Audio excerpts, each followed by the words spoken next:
Maka adapun untuk acara yang pertama, kita akan mempersilahkan kepada Bapak Wakil Kapolsek untuk memberikan kata sepatah kata untuk disampaikan kepada peserta daurah. Silakan Bapak. Bismillahirrahmanirrahim. Assalamualaikum warahmatullahi wabarakatuh. Pertama dan utama kali, wajibnya kita bersyukur kepada Allah Subhanahu wa Ta'ala, yang mana pada hari ini, pada detik ini, kita masih diberikan nikmat hidup, nikmat sehat, sehingga kita dapat punya kekuatan dan kesempatan untuk melaksanakan acara pada hari ini. Sebenarnya salawat berangkaikan salam tak bosan-bosannya kita ajarkan kepada junjungan umat, yaitu Nabi besar Muhammad SAW, dengan salawat Allahumma shalli ala sayyidina Muhammad wa ala ali sayyidina Muhammad. Semoga kita mendapat syafaat di masa. Yang sama-sama kita hormati Bapak pimpinan pesantren, pondok pesantren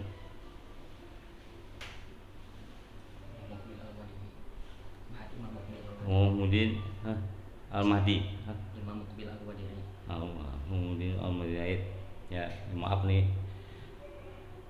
yaitu Bapak Ustadz Said Pengundi. Kemudian yang sama-sama kita hormati Syekh Muhammad Mukmin yang akan memberikan ceramah pada hari ini. Tentunya Pak Wali Nagari Sungai Duo, mungkin belum bisa nampak kelihatan.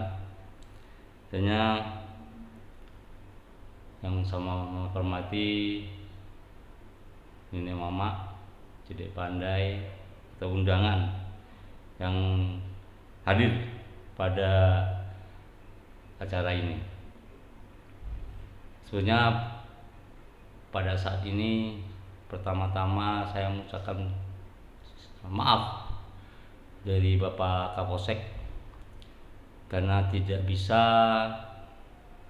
menghadiri atau memenuhi acara undangan dari acara pada hari ini, karena beliau berangkat ke luar kota, perintah dari Kapolres ke Padang, jadi tidak bisa diwakili. Nah, kalau yang di acara ini semalam beliau meminta kami untuk menghadiri dan memenuhi undangan di pondok pesantren ini.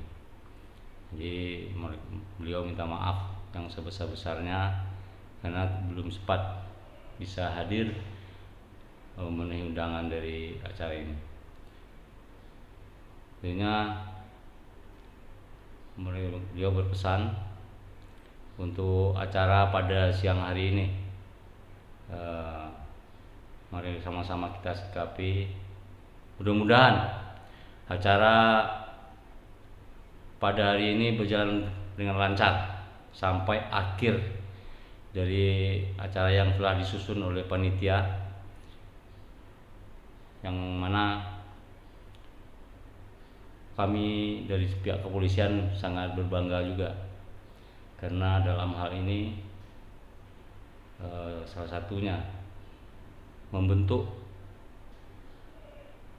watak, yaitu untuk pertama penebal keimanan, ya, membentuk akhlak dari para santri, ya, karena dari akhlak inilah dapat kita menebal keimanan untuk menutup suatu kegiatan yang menuju kejahatan. Kalau iman dari kita udah kuat, pasti yakin dan pasti tidak akan terjadi hal-hal yang melanggar kepada hukum negara, terutama hukum agama. Jadi kami dari pihak kepolisian sangat-sangat terima kasih. Salah satunya ini efek dari membantu dari tugas daripada keamanan. Ya, karena dari kecil, dari dini inilah dibentuk akhlak, membangun akhlak. Jadi pada umumnya di daerah kita dalam musrembang mengajukan pembentukan pembangunan infrastruktur semua. Saya pernah sampaikan juga di kecamatan kalau ada acara rapat, sisihkan sebagian daripada dari untuk membentuk akhlak dari generasi kita. Ini jangan membangun jalan ke sawah, jalan ke kuburan. Nah, itu yang dibangun. Tidak ada yang menyisihkan untuk ada anggaran untuk membentuk akhlak. Karena saat ini tinggal generasi kita udah banyak bobrok, narkoba, ya. Orang jangankan ke berlawan, ke orang tuanya sendiri dia melawan, kayak binatang, ya, kan terpengaruh dengan obat-obatan itu. Jadi dalam hal ini kami jadi sangat berbangga adanya pondok-pondok pesantren yang untuk membentuk akhlak dari anak-anak kita, untuk generasi kita penerus bangsa, penerus agama. Jadi untuk acara ini kami sangat mendukung. Ada hal-hal yang mengganjal, ada rintangan, tolong informasikan kepada kami secepatnya. Jadi sama-sama kita sikapi untuk kelancaran daripada susunan acara yang sudah dibentuk oleh panitia sampai akhir acara nanti. Mungkin itu aja penyampaian kami. Salah janggalnya kita mohon maaf, ya. Pertama dari maaf dari Kapolsek, kemudian maaf dari pembicaraan saya yang tidak pada tempatnya. Mungkin itu aja sambutan kami pada kesempatan acara ini. Kami itu minta maaf. Wabillahi taufiq wal hidayah. Wassalamualaikum warahmatullahi wabarakatuh. Adapun untuk acara selanjutnya, maka akan diberikan sambutan oleh Ketua Panitia sekaligus Pembina Ponpes Salafiyah Imam Muqbil Al-Wadi'i, yaitu Al-Ustadz Al-Fadil Sa'id Al-Bandunji hafizahullah. Tafadhal. Bismillah. Innal hamdalillah nahmaduhu wa nasta'inuhu wa nastaghfiruh wa na'udzu billahi min shururi anfusina wa min sayyiati a'malina. May yahdihillahu fala mudhillalah wa may yudlil fala hadiyalah. Wa ashhadu an la ilaha illallah wahdahu la syarikalah wa ashhadu anna Muhammadan abduhu wa rasuluh. Amma ba'du.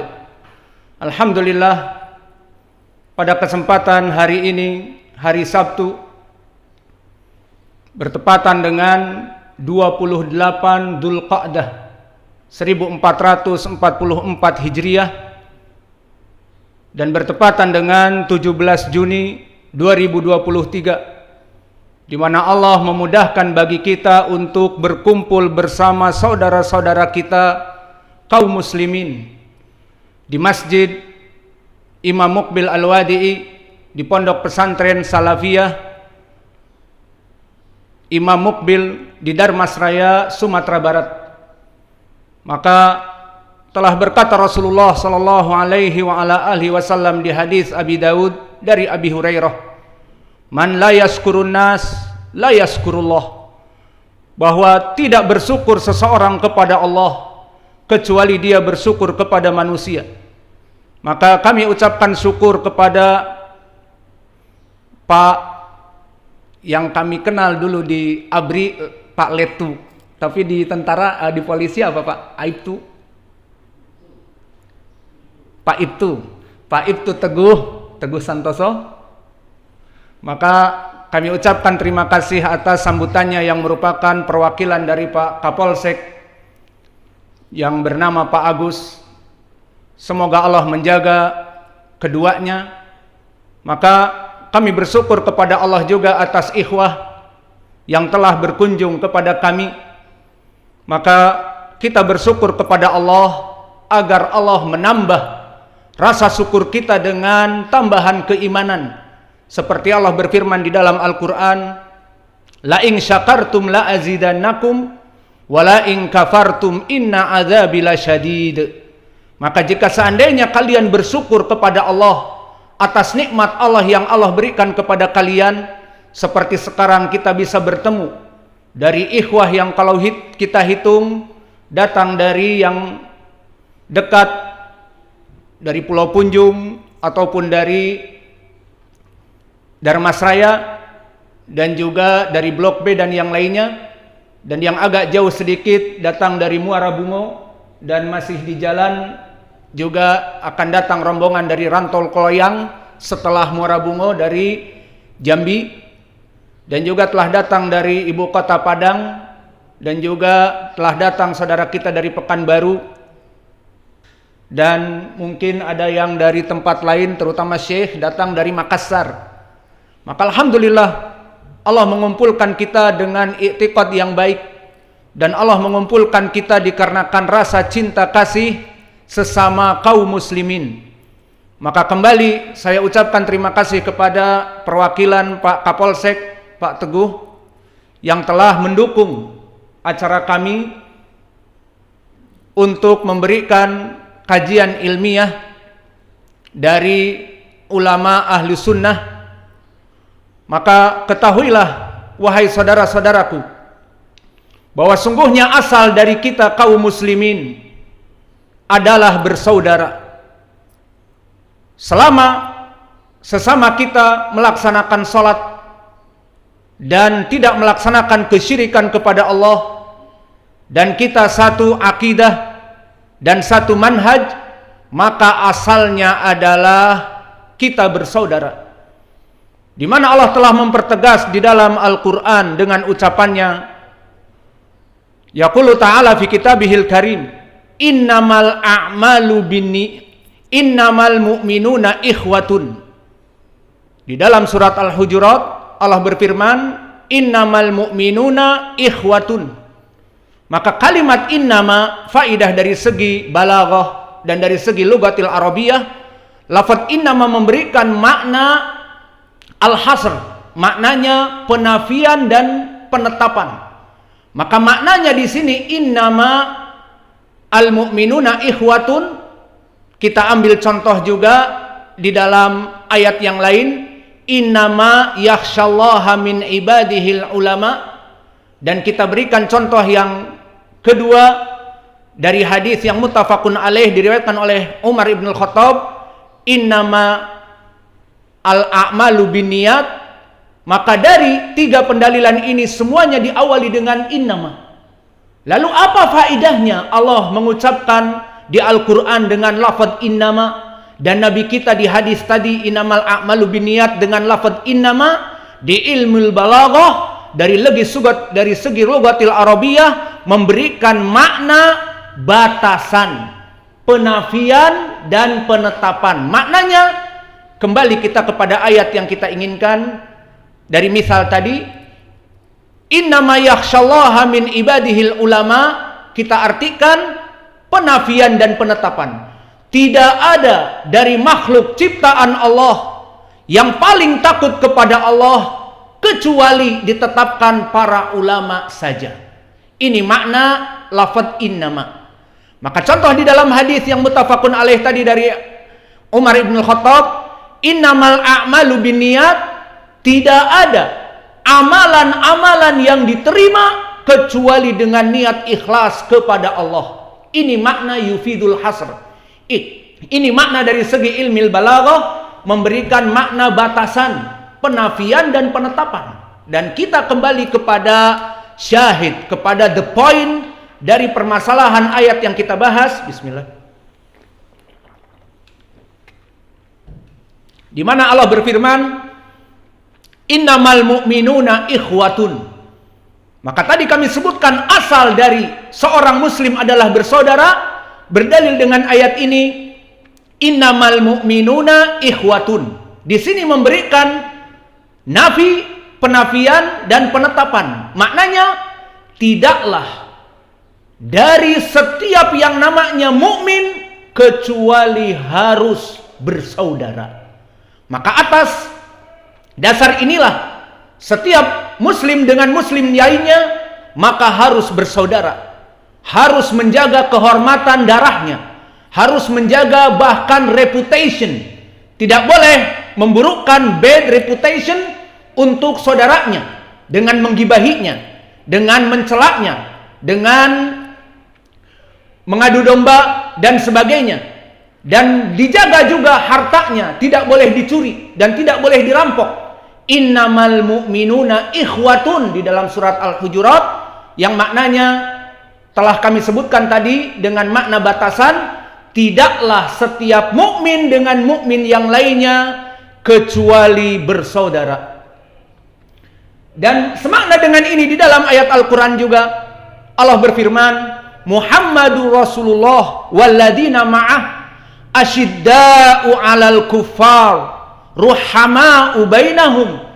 Yang maknanya sifat dari Nabi kita Muhammad Rasulullah beserta para sahabatnya kaum muslimin, kaum mukminin pada zamannya dulu, bagaimana sifat mereka? Mereka adalah asyidda'u 'alal kuffar. Mereka keras kepada orang-orang kafir yang memerangi kaum muslimin, keras. Namun ruhama'u bainahum, maka mereka saling mencintai. Hati-hati mereka mencintai dari sesama kaum muslimin. Ditafsirkan oleh Imam Qatadah Ibnu Di'amah, seorang tabi'i yang buta, yang mana sanadnya dikeluarkan oleh Imam At-Tabari dari Bishr Ibnu Mu'ad an Yazid Ibnu Zurai an Sa'id Ibnu Abi Arubah. Maka sanad ini semua rijalnya thiqat, sahih. Berkata Qatadah Ibnu Di'amah, makna ruhama'u bainahum alqallahu fi qulubil muslimin al-mahabbah. Makna ayat ini, Allah jadikan setiap kaum muslimin itu beserta kaum muslimin yang lain saling mencintai. Tidak rasisme, tidak melihat ini kulit hitam dan ini kulit kuning dan ini kulit putih. Semuanya sama. Selama dia muslim, maka Bilal ibnu Rabah dan juga Salman Al-Farisi dari Faris ataupun dari Persia, Iran sekarang, maka bersatu di Madinah bersama Abu Hurairah dari Yaman. Semuanya berkumpul bersama Nabi Muhammad sallallahu alaihi wasallam, dijalin cinta kasih. Maka berkata Qatadah, Allah menjadikan di hati-hati kaum muslimin rasa cinta, dan sanad ini sahih. Maka ini pendalilan dari ayat yang pertama dan yang kedua. Dan di sana ada hadis yang lain. Silahkan kepada ikhwah kalau berisik, terganggu, itu kambing-kambingnya dipindahkan. Bagus. Berisik kan mengganggu, tidak terdengar. Silahkan. Barakallahu fikum. Adapun pendalilan di dalam hadis, maka telah datang hadis yang muttafaqun alaih dari Abi Musa Al-Asy'ari yang menunjukkan bahwa asal dari kaum muslimin adalah saudara. Setelah dua ayat tadi, maka di dalam hadis disebutkan, qala Rasulullah sallallahu alaihi wa ala alihi wasallam, al-mu'minu bil mu'mini kal bunyan yashuddu ba'duhu ba'din. Bahwa Nabi mengucapkan kepada para sahabatnya bahwa sifat seorang mukmin dengan mukmin yang lainnya kalbunyan. Kemudian Nabi memisalkan dengan tangan seperti ini, dan ini tidak sembarangan. Maknanya saling mencengkram dan saling menguatkan satu sama lain. Maka muslim yang satu dengan muslim yang lainnya bagaikan seperti ini, kata Nabi di hadis muttafaqun alaih dari Abi Musa Al-Asy'ari, bahwa Nabi memisalkan kaum muslimin dengan muslim yang lainnya seperti ini. Lihat, kokoh atau tidak kokoh. Bahkan jika ada orang yang naik di atasnya bisa, karena saking kokohnya dan solidnya persaudaraan yang dijalin, yang dimisalkan oleh Nabi seperti itu. Maka dari adilah-adilah di sini barakallahu fikum, asal dari kaum muslimin adalah bersaudara. Maka oleh sebab itu berapa banyak dari hadis dan dari Al-Quran yang melarang kaum muslimin untuk mendolimi saudaranya dengan lisannya dan mendolimi saudaranya dengan tangannya. Maka disebutkan di dalam surat Al-Hujurat, wala tajassasu wala yaghtab ba'dukum ba'dha. Maka maknanya, wahai kaum muslimin, janganlah kalian bertajassus. Makna tajassus adalah mencari-cari kesalahan dari kaum muslimin, dilihat apa yang dia lakukan dan seterusnya, memata-matai untuk mencari keburukannya. Dan juga disebutkan wala yaghtab ba'dukum ba'dha. Dan janganlah kalian menggibahi satu sesama yang lainnya. Ayuhibbu an yakula lahma akhih maitan fakarihtumu. Maka disambung dengan ayat yang setelahnya, maka perbuatan kalian dengan gibah itu seperti kalian memakan daging saudaranya kaum muslimin yang sudah menjadi bangkai. Apakah mau untuk dimakan? Tidak tentunya. Fakarihtumu, maka kalau begitu bencilah dari perbuatan ghibah. Maka di dalam ayat ini dua pendalilan bagaimana Allah mengajarkan kaum muslimin untuk menjaga adab, menjaga hak kaum muslimin yang lain. Dari segi apa? Jangan tajassus, jangan mencari-cari kesalahan, mengorek-orek kesalahan dari saudaranya, kemudian disebarkan di media sosial. Tahu Ustadz Fulan Ibnu Fulan, dia ternyata bla bla bla. Tahu Fulan Ibnu Fulan, saudara kita ternyata dia bla bla bla. Seperti itu. Maka dilarang. Dan begitupun wala yaghtab, ghibah, dilarang. Dan wajah pendalilannya la yufidu an-nahi. Di ilmil usul, kalimat la memberikan makna tahrim. Maknanya dilarang, diharamkan. Maka diharamkan untuk bertajassus dan diharamkan untuk bergibah. Dan dimisalkan oleh Allah bahkan seakan-akan gibah itu kamu memakan bangkai saudara kamu sendiri yang sudah bau bangkai, maka kamu akan membencinya. Maka bencilah untuk melaksanakan gibah. Lalu apa itu gibah? Gibah adalah suatu perbuatan yang tidak ada orang bisa lepas dari perbuatan ini illa ma rahima rabbana, kecuali yang dirahmati oleh Allah. Karena gibah itu adalah sangat lezat di mulut ini, iya dan billah. Tidaklah seseorang bergabung dengan seseorang yang lain dan bergabung dengan yang ketiga dengan yang keempat, kecuali tidak pernah lekang lisannya daripada gibah. Lalu apa definisi gibah? Disebutkan oleh Nabi kita Muhammad sallallahu alaihi wasallam, diriwayatkan oleh Imam Muslim. Araftumul ghibah, wahai para sahabatku, di hadis Aisyah diriwayatkan oleh Imam Muslim, tahukah kamu apa itu ghibah? Zikruka akhaka bima yakrah. Kamu menyebut, kata Nabi definisi ghibah, kamu menyebut perkara yang jika engkau sebutkan saudaramu akan marah, saudaramu akan tidak ridho. Seperti, tahu si Fulan Ibnu Fulan, kemarin aku melihat dia bla bla bla. Tahu si Fulan Ibnu Fulan sok suci, ternyata dia bla bla bla. Ucapan dia bla bla bla di sini yang maknanya keburukan, jika didengar oleh orang tersebut maka akan marah. Itulah definisi ghibah. Menyebutkan saudaranya di belakangnya dari perkara yang membuat dia marah, tidak ridho. Pertanyaan yang besar ditanyakan oleh seorang sahabi juga, ya Rasulullah, fa kaifa idza kana fihi? Maka wahai Rasulullah, bagaimana sifat yang buruk itu yang dia marah itu ada padanya? Contohnya, orang ini pelit, tidak mau membantu misalnya. Maka kita gembar-gemborkan si fulan bla bla bla pelit, si fulan bla bla bla pelit, dan hakikatnya memang pelit misalnya. Maka kata Nabi, Di saat ditanya, "Ya Rasulullah, bagaimana jika memang dia mempunyai sifat buruk itu?"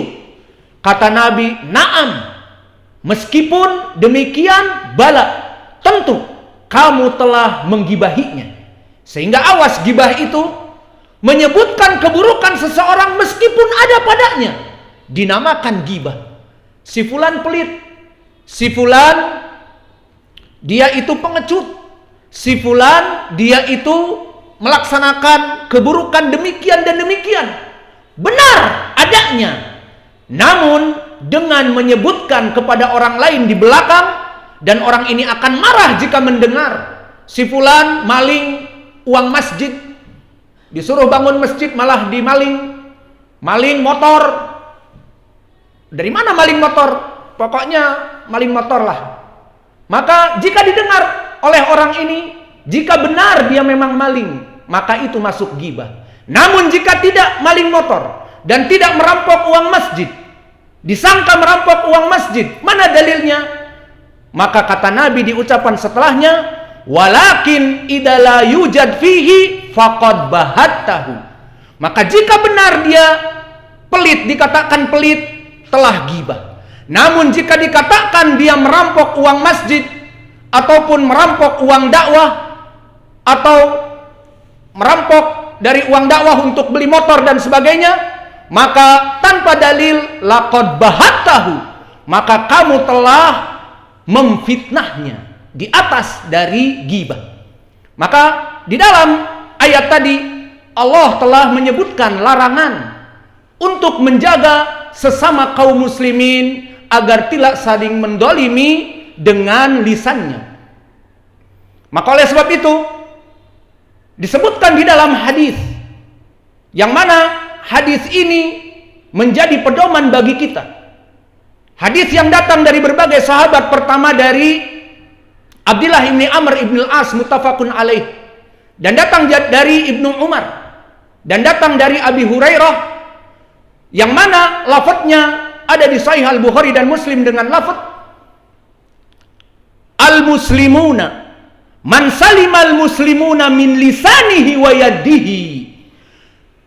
Di riwayat yang lain, al-muslimul khair, maknanya sebaik-baiknya dari kaum muslimin adalah orang-orang muslimin yang ada di hadapannya, di sekitarnya, tetangganya, rukun warga dan sekitarnya merasa aman min lisanihi wa yadihi, aman dari lisan orang ini dan aman dari pukulan tangan, kekejaman orang ini, maka dia termasuk seorang muslim sejati.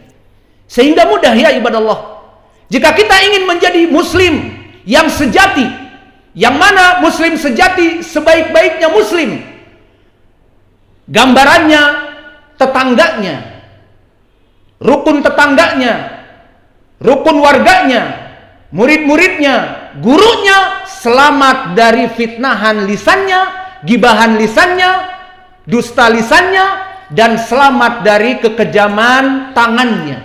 Maknanya seorang muslim sejati yang mana tidak pernah menyakiti kaum muslimin dengan lisannya dan tangannya, dan yang mana kaum muslimin sekitarnya dalam keadaan selamat dari kezaliman, itulah seorang muslim yang hakiki. Maka dari dalil-dalil yang kami sebutkan, tapi kok masih ada kaum muslimin yang saling bergontok-gontokan karena perkara dunia, bergontok-gontokan karena perkara yang tidak berlandaskan syariat, mencela ataupun menuduh ataupun mengira, praduga bahwa dia telah melaksanakan kezaliman dan melaksanakan demikian dan demikian. Kenapa masih ada? Padahal dalil-dalil tadi jelas di Al-Quran bahwa kita bersaudara dengan kaum muslimin. Kok masih ada kaum muslimin yang mencela muslimin yang lain dan menyangka dia mencuri dan menyangka dia demikian dan demikian, dan bahkan mengambil harta dengan kejam, merampok, membegal, membunuh bahkan. Kenapa? Kok bisa kaum muslimin dengan muslimin yang lain terjadi peperangan bahkan? Dan apa yang terjadi di mana-mana, terutama permasalahan politik dari kelompok kaum muslimin yang merongrong pemerintah, melaksanakan demo, dan akhirnya keluarlah massa yang mendemo pemerintah, mengucapkan ucapan-ucapan yang kotor dan keji. Akhirnya terjadi pertumpahan darah dari kedua belah pihak, dari rakyat dan penjaga keamanan dari rakyat. Contohnya seperti itu dari mana?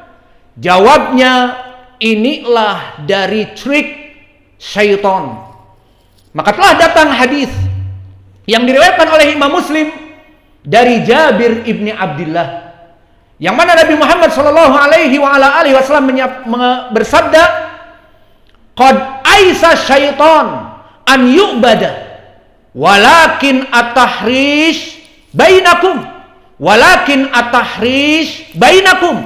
Maknanya bahwa iblis, syaitan, yang akan mengajak untuk disembah dirinya seperti para pemuja syaitan, ataupun mereka yang menyembah seperti menyembah Nyi Roro Kidul, menyembah seperti zaman kufar Quraisy, Lat, Uzza, Manah, dan Hubal dari patung-patung, maka syaitan telah putus asa untuk kembali disembah seperti zaman dulu sebelum datangnya Islam.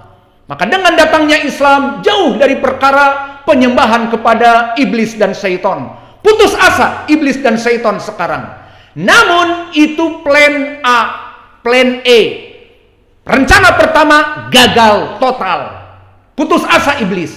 Namun yang namanya iblis dan syaitan yang kelak akan menjadi penghuni api neraka, di mana Allah mengatakan la amla'anna jahannama minka wa mimman tabi'aka minhum ajma'in. Maka kami akan memenuhi api neraka itu dengan kamu wahai iblis dan pengikut-pengikutmu dari syaitan jin dan syaitan manusia. Maka iblis tidak pernah duduk dan terbayang dia sudah dijanjikan untuk masuk api neraka, forever in hell, kekal di api neraka. Maka dia tidak akan pernah seperti kita, istirahat dulu habis makan, istirahat ba'da zuhur. Tidak. Bagi iblis terus aktif. Karena apa? Berupaya dan berupaya untuk yagwinas, menyesatkan manusia sebanyak-banyaknya, karena akhiruhu finnar, akhirnya kekal forever in hell. Tidak seperti kita, capek istirahat, tidur sebentar, makan dan nyaman dan sebagainya. Mereka tidak. Maka di saat mereka meyakini sekarang, qad yaisa syaitan, kata Nabi, syaitan telah berputus asa untuk disembah, never ever, tidak mungkin, unbelievable, tidak mungkin kita akan disembah lagi oleh kaum muslimin. Kalau kufar memang menyembah syaitan banyak, namun kaum muslimin tidak mungkin. Maka masuklah syaitan kepada plan B, rencana yang kedua, dan ini sukses. Apa itu? At-tahrish bainahum. Maka syaitan membuat fitnah, membuat perpecahan dengan tadi ghibah, namimah, membuat perkara agar si fulan terjauh dari pondoknya, agar si fulan ustadz ini dijauhi dari santri-santrinya, dibuat bahwa seakan-akan dia maling uang dakwah, dibuat dia seakan-akan maling uang masjid, maling motornya dari mana dan sebagainya, semua agar murid-muridnya menjauhinya, agar dakwahnya hancur. Maka dari mana plan B tadi? Dijadikan permasalahan dengan kaum muslimin, dibentokkan dengan kaum muslimin. Maka oleh sebab itu datang riwayat yang lain, masih di riwayat Imam Muslim dari Jabir ibni Abdullah, inna syaitana akhada arsyahu fil ma, bahwa iblis itu mengambil singgasandanya di samudra, wa yursilul bi'sah, dan setiap hari mengirim prajurit-prajurit, peleton-peleton, batalion-batalion yang ada di kalangan para syaitan tersebut, pemimpin-pemimpinnya. Wa yuqaribunaha haula akbaru fitan, dan didekatkan, diberikan lencana-lencana dan taj, mahkota-mahkota bagi mereka para syaitan yang bertugas membuat fitnah sesama kaum muslimin. Dari fitnah apa? Tadi, perpecahan di kalangan kaum muslimin, saling marah di kalangan kaum muslimin yang tadinya saudara. Dan bahkan lebih parah, hanya sekedar kaum muslimin saja tidak, bahkan hubungan suami istri. Maka tugas dari syaitan di surat Al-Baqarah, yufarriqu bainal mar'i wa zaujih, melaksanakan sihir, memisahkan hubungan istri dan anak. 20 tahun menikah, mempunyai anak selusin. Maka setelah itu terjadi perceraian, anaknya 12, mama, bapak, semuanya bingung. Yang tadinya belajar serius, akhirnya tidak bisa belajar. Yang tadinya mondok di pondok pesantren menghafal Al-Quran, dengan kejadian ini tidak bisa fokus. Dan itu dari hadis Jabir, dari antara mereka yang didekatkan dan diberikan mahkota di riwayat Imam Ahmad, haula alladhi yaqul, di antara mereka para pemimpin peleton ataupun batalion dari para syaitan, laqad fa'altu zina, laqad fa'altu kada wa kada. Wahai iblis, kata komandan-komandan ini, apa yang kamu lakukan pada hari ini? Aku telah membuat orang minum khamr, biasa. Aku telah membuat orang berzina, selingkuh, biasa. Namun ada yang mengatakan dari syaitan, laqad faraqtu bainal mar'i wa zaujih, aku telah memisahkan hubungan suami istri dan hubungan kaum muslimin yang harusnya yasudu ba'duha ba'd jadi permusuhan. Dengan apa saja? Maka ta'al didekatkan, diberikan hadiah oleh syaitan. Maka kesimpulannya, kita kaum muslimin asalnya adalah bersaudara, dan bisa jadi di antara kita menjadi permusuhan itu karena syaitan. Dan Allah berfirman, wala tatabi'u khutuwati syaitan, maka janganlah kalian mengikuti langkah step by step dari syaitan. Ada bisikan, oh si orang ini begini dan begitu. Ada dalil? Jika ada dalil, bicarakan dengan benar. Jangan di belakang, ini maling motor, ini maling pondok, maling masjid, uang pondok dimakan, bla bla bla. Dari mana? Tidak ada dalil. Jika ada dalil, mana buktinya? Silahkan. Yang jelas, qil wa qal, pokoknya membuat fitnah, maka camkan bahwa perkara ini semuanya dari syaitan. Sehingga kita tidak ingin berbicara panjang dan lama karena masih ada jadwal dari Syekh. Maka mungkin ini yang bisa kita berikan dari muqaddimah, yang bisa kita berikan dari pembukaan daurah kita, dan juga dari muqaddimah ketua pelaksana. Maka dipersilahkan kepada Syekh, dipanggil silahkan Syekhnya. Sudah ada, alhamdulillah.